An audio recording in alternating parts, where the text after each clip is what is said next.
व्यक्ति प्रत्यक्ष स्वरूप में इमर्ज हो। जैसे शरीर का ऑक्यूपेशन इमर्ज रहता है ना, मर्ज कभी होता है क्या? जो शरीर से कारोबार करते हो, धंधा करते हो, वो सदा इमर्ज रहता है, मर्ज तो नहीं होता। ऐसे जो ब्राह्मण जीवन का ऑक्यूपेशन भी इमर्ज रूप में रहे ना, एक अमर्ज हो जाता है। तो चेक करो, इमर्ज रहता है या मर्ज रहता है? इमर्ज रहता है तो उसकी निशानी है। आप कहीं कहेंगे नहीं इमर्ज रहता है, बाबा उसकी निशानी बता रहे हैं। हर कर्म में वो नशा होगा, उनको हर कर्म में नशा होगा, दूसरों को भी अनुभव होगा कि ये तो शक्तिशाली आत्मा है। तो कहा जाता है हलचल से परे अचल। अचल घर आपका ही तो यादगार है।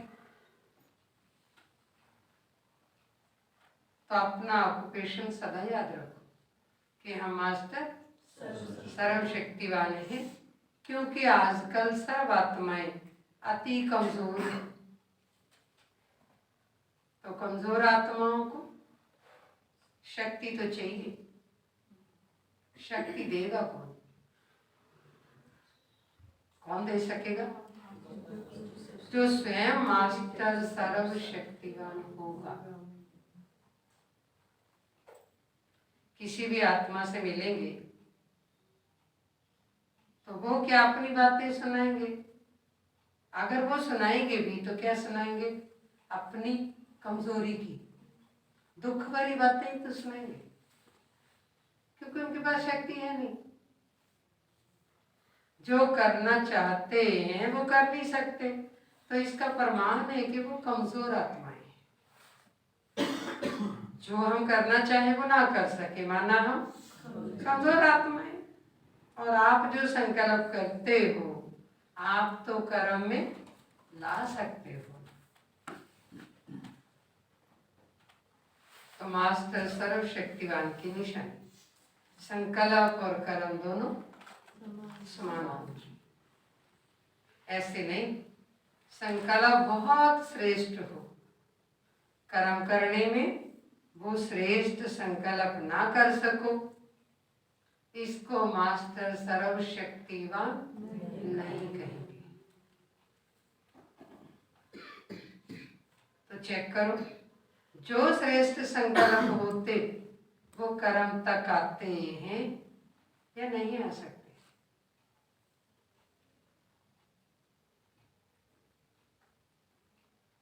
मास्टर सर्वशक्तिवान की निशानी, जो शक्ति जिस समय जरूरत हो उस समय वो शक्ति कार्य में आ जाए। तो ऐसे हैं या आह्वान करते हो थोड़ा देरी से आती है, जब कोई बात पूरी हो जाती है पीछे स्मृति में आए कि ऐसा नहीं ऐसा करते, तो इसको कहा जाता है समय पर वो शक्ति काम में नहीं आई। दुश्मन सामने आ जाए, हथियार कितने भी रखे हो, पर मौके पे याद ना आए, काम ना आए तो कोई लाभ नहीं। जैसे स्थूल कर्म इंद्रियां आर्डर पर चल सकती हैं, हाथ को जब चाहो जहां चाहो वहां चला सकते हो, ऐसे ये सूक्ष्म शक्तियां भी इतने कंट्रोल में हो, जिस समय जो शक्ति चाहो काम में लगा सको, तो ऐसी कंट्रोलिंग पावर है।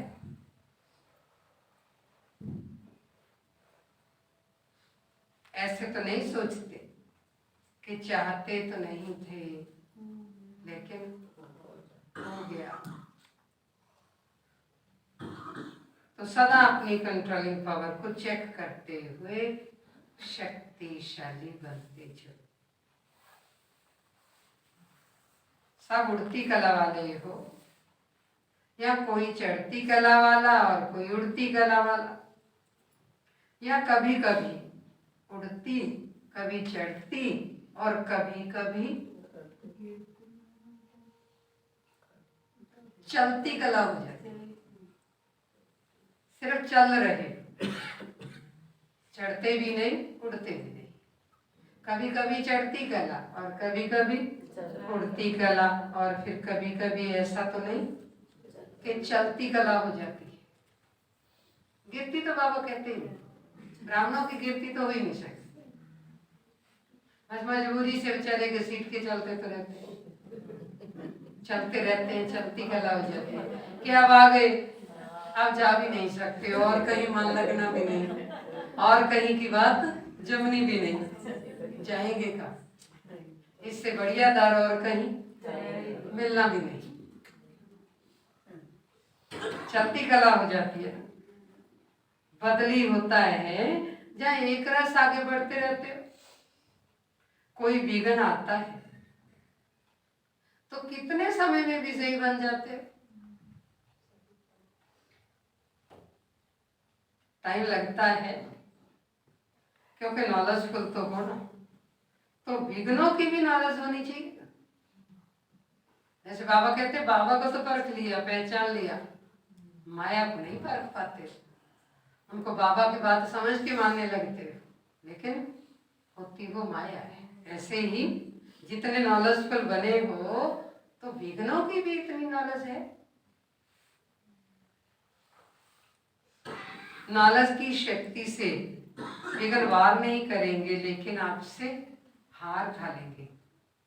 इसी को ही कहते हैं मास्टर सर्वशक्तिमान। तो अमृत वेले से इस ऑक्यूपेशन को इमर्ज करो और फिर सारा दिन चेक करो।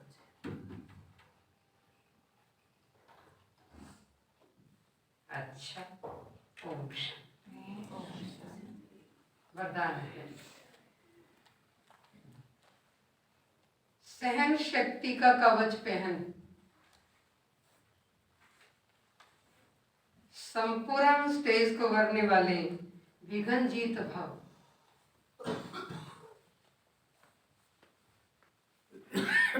सहन शक्ति का कवच पहन, संपूर्ण स्टेज को भरने वाले विघ्न जीत भाव।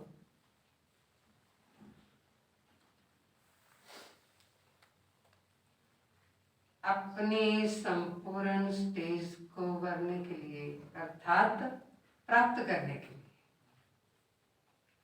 अलबेलेपन के नाज नखरों को छोड़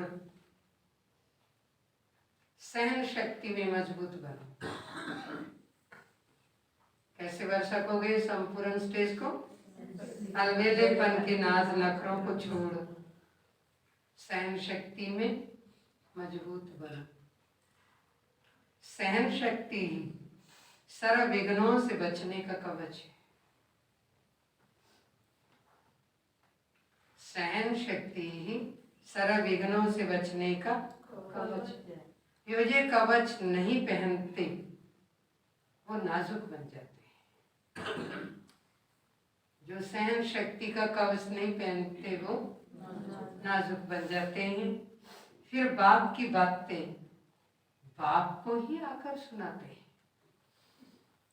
बाबा आपने तो ये कहा ना, कैसे मौके पे ऐसा करो ना। बाबा भूल थोड़ी गए, बाबा को तो पता है मैंने क्या क्या सुनाया, उसको सुनाने की जरूरत नहीं होती। जिसने सुनाया होता है कई बार उसी को क्लास कराने लगते हैं कि ऐसा नहीं ऐसा, ऐसा नहीं ऐसा। टीचर के भी टीचर बन जाते हैं। फिर बाप की बातें बाप को सुनाते,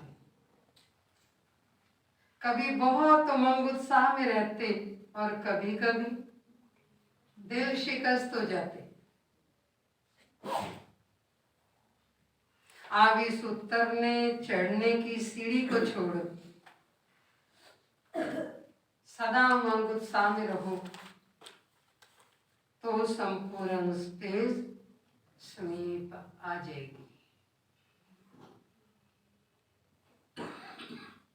स्लोगन। याद और सेवा की शक्ति से अनेक आत्माओं पर रहम करना ही रहम दिल बनना है।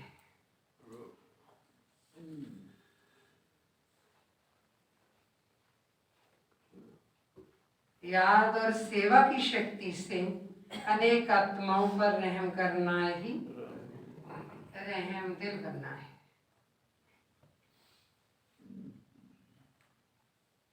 क्या मिला वरदान? सहन शक्ति का कवच पहन, संपूर्ण स्पेस को करने वाले विघ्न जीत भव। रहम दिल कैसे बनना?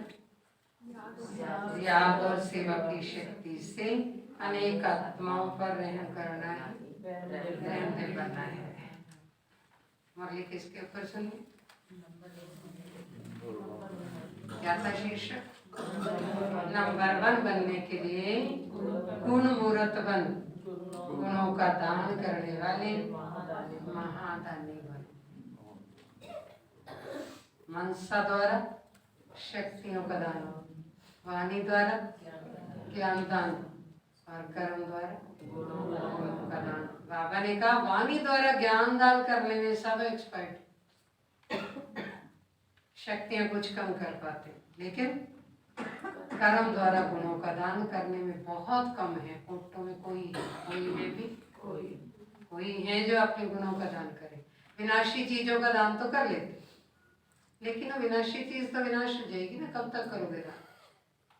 लेकिन अविनाशी गुणों का दान कर दो।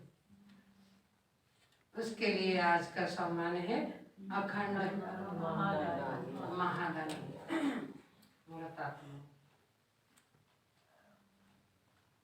सब निशानियां बताई गई, कैसे कैसे अखंड महादानी, अखुट ज्ञानी। ज्ञानी तो अखुट है, खैर ज्ञान तो खुटता नहीं। जितना मर्जी सुनो, बाबा कहते मेरी सुनाई हुई बातें मुझे भी सुना जाते, है ना? इतने ज्ञानी हो गए। बाबा की सुनाई हुई बातें, मान लो कोई गलती करके आते बाबा के सामने, क्या कहते? बाबा आप तो क्षमा के सागर। बाबा कहते मैं भूल थोड़ी गया, मेरे को पता है मैं क्षमा के सागर, लेकिन सुधारना तो है ना, बताना तो पड़ेगा। इसलिए बाबा की सुनाई हुई बातें बाबा को सुनाते, ये अलविदा करते सारा। ऐसा नहीं करना। बाबा को सब पता है, बाबा ने ही सिखाई है आपको बातें, उसको क्या सिखाओगे? वैसे भी अनपढ़ को पढ़ाना तो आसान होता है, पढ़े लिखे को क्या पढ़ाओगे? इसलिए ज्ञानी को ज्ञानी समझाए बहुत मुश्किल, नहीं समझा सकते हो, क्योंकि उसको भी बहुत ज्ञान है, आपसे भी ज्यादा हो सकता है। लेकिन अज्ञानी आपकी बात को बहुत भावना से सुनेगा, क्योंकि उसको पता है कि हमें पता ही कुछ नहीं। यहाँ तक कि दीदियों को तो सुनानी थी वो बातें जिन्होंने सुनाई, लेकिन बाबा कहते मुझे भी बता के जाते कि बाबा आप तो ऐसे कहते हो, दोनों तरफ निभाना। और ये भी तो बाबा ने कहा है कि इधर भी टाइम देना है, 8 घंटा मुझे भी दे दो। 8 घंटा देह के लिए रखो, 8 घंटा देह के मित्र संबंधियों के लिए रखो, और 8 घंटा बाबा के लिए रखो। वो भी तो बाबा ने कही है ना बात। आधी अधूरी बात क्यों याद रखते हैं? ये बात भी बाबा ने बोली, सारी बातें बाबा ने तो सिखाई। बैलेंस रखने की बात भी बाबा ने सिखाई है। तोड़ के निभाना है, ये भी तो बाबा ने कहा है, खाली निभाना थोड़ी कहा। अंदर से तोड़ दो मन बुद्धि से, वो आपके नहीं, लेकिन निभाओगे, न्यारे बन के रहो तो प्रभु के प्यारे बन जाओगे। चेक यही करना है बस रोज कि कितने न्यारे बने हो और फिर कितने बाबा के प्यारे बने हो।